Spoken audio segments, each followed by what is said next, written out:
जय हिंद दोस्तों, स्वागत है आप सभी का आपके अपने YouTube चैनल जैकपुर पे। तो आप लोगों का 3 तारीख को जो मंथली टेस्ट होने वाला है उसके लिए मोस्ट इम्पॉर्टेंट VVI सवाल लेकर आए हैं।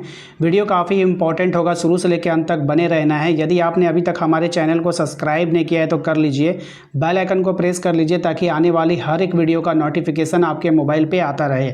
तो चलिए शुरू करते हैं, हम देखते हैं आज का पहला सवाल। सबसे पहले सवाल में आपसे बोला गया है कि अकबरनामा की जो रचना है वो किसने किया है।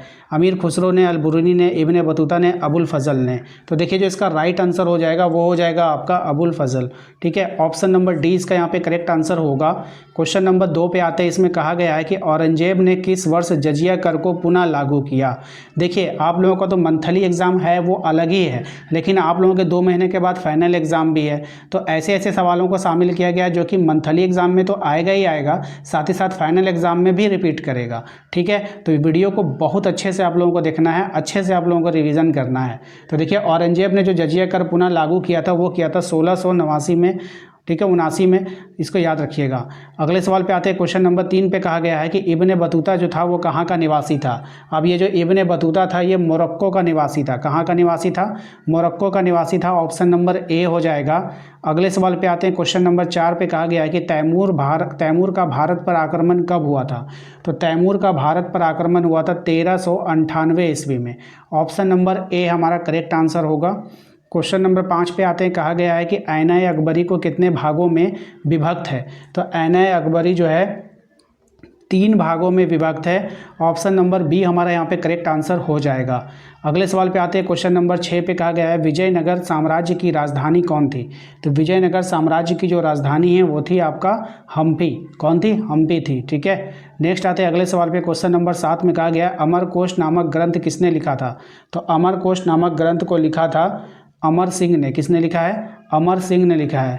अगले सवाल पे आते हैं। हमारा अगला सवाल है रासतरंगिणी का लेखक कौन था। तो रासतरंगिणी का जो लेखक था वो था आपका, बताइए, Kalhan. Option number B correct answer हो जाएगा।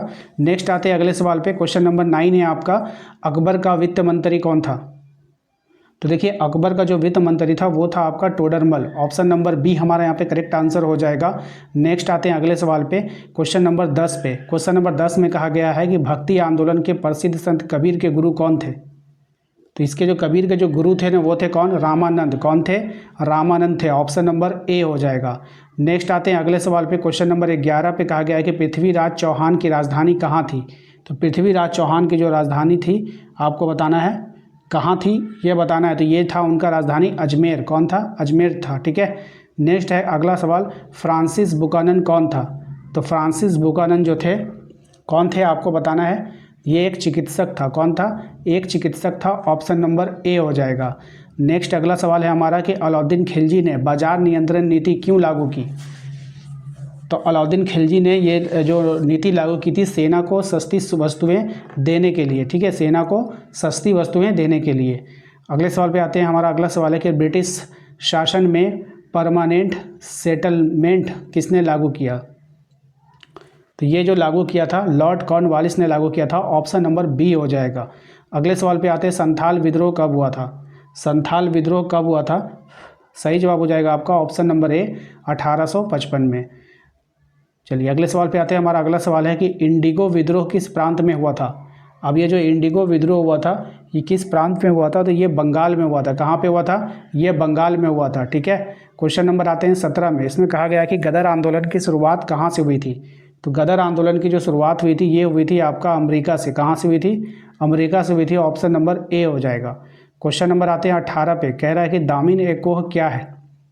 तो देखिए दामिन-ए-कोह क्या है? संथालों की भूमि को क्या बोलते हैं? दामिन-ए-कोह बोलते हैं। नेक्स्ट आते हैं अगले सवाल पे कि रजिया सुल्तान किस वंश की शासिका थी।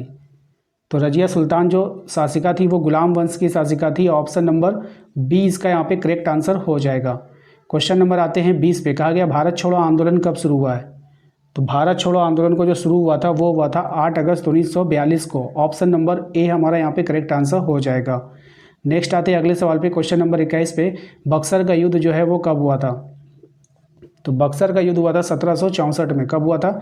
1764 में। Option number B correct answer हो जाएगा। क्वेश्चन नंबर आते हैं 22 पे। कहा गया है कि पलासी का युद्ध किनके बीच हुआ था। अब ये जो प्लासी का युद्ध लड़ा गया था ये किनके बीच हुआ था? अंग्रेज और सिराजुद्दौला के बीच हुआ था।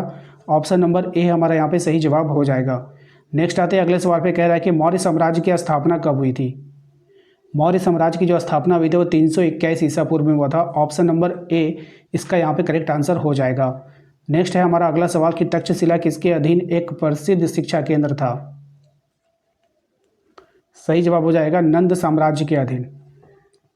ऑप्शन नंबर डी यहाँ पे करेक्ट आंसर हो जाएगा। क्वेश्चन नंबर आता है 25 में कहा गया कि गौतम बुद्ध का जन्म कहाँ पे हुआ था? तो गौतम बुद्ध का जो जन्म हुआ था वो हुआ था आपका लुबनी में। Option number C correct answer हो जाएगा। नेक्स्ट आते हैं अगले सवाल पे कि महात्मा गांधी ने सविनय अवज्ञा आंदोलन कब प्रारंभ किया?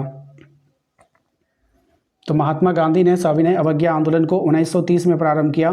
ऑप्शन नंबर ए इसका करेक्ट आंसर हो जाएगा। अगले सवाल पे आते हैं कि आर्य समाज की स्थापना किसने किया था? तो आर्य समाज की जो स्थापना किया था वो किया था स्वामी दयानंद सरस्वती ने। Option number B correct answer हो जाएगा। नेक्स्ट आते हैं अगले सवाल पे, कहा गया है कि अकबरनामा किस भाषा में लिखा गया था?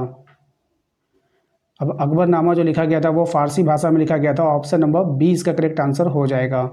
नेक्स्ट है अगला सवाल कि गुप्त वंश का संस्थापक कौन था?